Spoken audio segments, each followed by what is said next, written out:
Hi, I'm Tim. Welcome to the 1916 Company, and thanks for logging on. If you love this watch, email me. Team Mosso at thewatchbox.com is still my email. It's in the description below. Your purchase and pricing email question line for buying this or any watch you see on any of our platforms. Please reach out to me directly. I'm still T Mosso at thewatchbox.com. Today we're discussing a watch line launched in 2012. This is the Omega Speedmaster Racing. I have to say this is the modern day successor to the 1990s Speedmaster Reduced Schumacher, right down to the colors of the dials available, the smaller case, and the automatic winding, but this is a much higher tech and spec than Michael would have known back during the 1990s. This is a watch 40 millimeters in diameter in steel that's 15.1 millimeters thick from lug tip to lug tip, just the case, 46 millimeters. If we include the end links of the bracelet, then it's a broader 50.6 millimeters across the wrist with a 19 millimeter spacing between the lugs. A proper Speedy reduced from the 90s would be 18. Now the watch wears nicely on the wrist. It is substantial, I will say that. Being over 50 millimeters from end link to end link, I would recommend it for a wrist no smaller than 15 centimeters circumference. If you're going to wear it on the bracelet, put it on a strap. It'll work on a wrist as small as 14 centimeters circumference. So you might just buy it, get the strap, put the bracelet in the box, save it, and wear the watch on a strap on that smaller 14 centimeter circumference wrist. Taking a look down the barrel, you can see how the lugs of the case, just the case, they're nowhere near the edge of my wrist, but the end links are broader. And over the top, you can see that the end links do push out to the edge of my wrist, though this angle does exaggerate the width of the watch. Now, it's not a particularly thin watch, nor is it shaped in a compatible fashion with the cuff, as it has a little bit of an outcropping of the bezel. That notch can cause the sleeve to get caught up, so it'll be fine under a jacket cuff, but probably not the tightest of dress sleeves. The bracelet's a lovely piece. We have three primary links with little intermediates in high polish. Outer faces are polished. You can see that the end link conforms it to the case and mates it to the case so that it looks more integrated, not Nautilus level integration, but what you would get on a Rolex, where the end link ensures there's no daylight between lugs, case flank, and bracelet.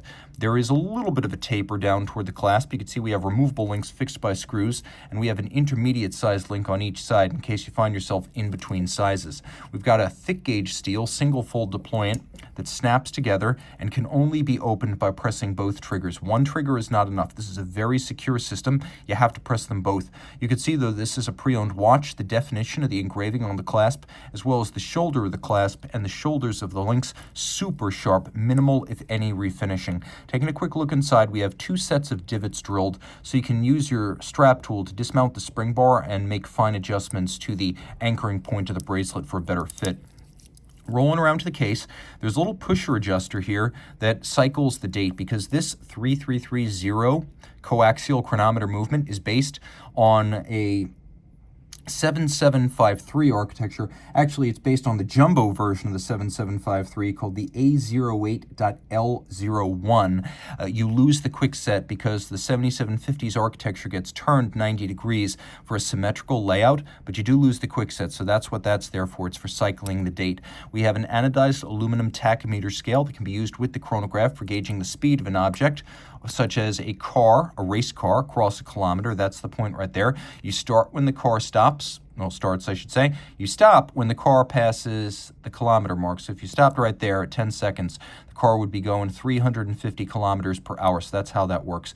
Now, the watch also includes the lyre-style lugs that are inward and outward beveled. You can see that right here. The outward bevel is polished with a shoulder-polished bevel that runs all the way along the mid of the case. The flank of the case is satinated. The underside of the bezel is polished. And then the dial has a metallical, almost vertical stainless steel satination tinted blue, so you can see it has a metallic brushed satin pattern that hangs like a curtain from top to bottom, with a pyramide clou de Paris inside of each of the individual registers. You could see that the chronograph hours is a little bit smaller than the running seconds and the chronograph minutes.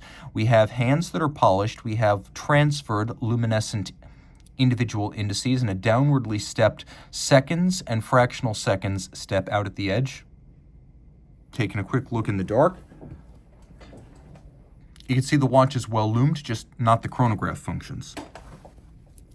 The timepiece does feature a hacking or stop seconds function, and the chronograph, which has a column wheel, although it is 7750 based distantly, it's been converted to a crisper column wheel. If you press and hold, you'll actually find there's not a lot of play in the system. This is an oscillating pinion clutch, which is kind of germane to the 7750 architecture. It has less displacement when the clutch meshes than you'll find on a conventional lateral clutch because the oscillating pinion has very little play. This activates if you press and hold with a little bit more of the seamless action of a vertical clutch. Now inside the case we do have that 3330 movement. It's based on the ETA Valgrange A08 jumbo-sized version of a 7753. A lot of changes have taken place. It is a 52-hour power reserve rather than 42. It is a coaxial escapement as envisioned by George Daniels and implemented by Omega, more accurate with lower maintenance and extended power reserve. It's also a free-sprung balance for better shock resistance and precise adjustment, adjusted in 5 positions. It has an anti-magnetic silicon hairspring, that's what the symbol is on the back. It has the column wheel and the lateral clutch, the stop seconds function. And it is a COSC certified Swiss chronometer, so adjusted in 5 positions and timed for about 2 weeks, going through the chronometer test and running no worse than -4 + 6 seconds over any 24-hour period. It is also 100 meters water resistant, so while it is a motorsports-themed chronograph, it is by no means only suitable for land sports. If you love this watch, reach out to me. I am Team Mosso at thewatchbox.com for pricing.